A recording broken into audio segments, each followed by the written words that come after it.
Hello mga kabibong baboy, good morning. Ito na naman, mag-overtime tayo mga kabibong baboy. Alam mo namang may masasakta naman na mga mata pag nag-overtime ang isang OFW dito sa Taiwan. Hi dyan sa mga nakarelate sa pinag-iinggitan sa Bisaya bullshit. Inggit ng hapon siguro or Bisaya.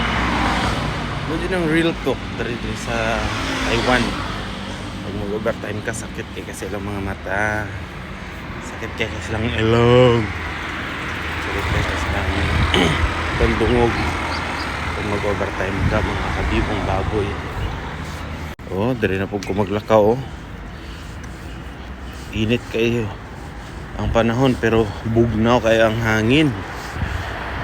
Pagkadari nga dapita. Siyempre mga kabibong baboy, mag-overtime tayo kasi para maraming masasaktan.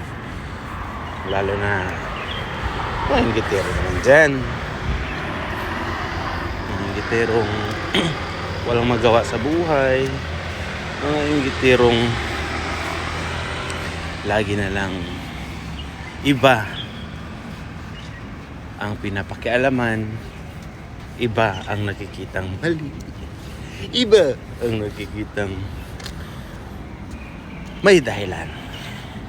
Good morning mga kabibong baboy, have a good day and have a blessed Saturday.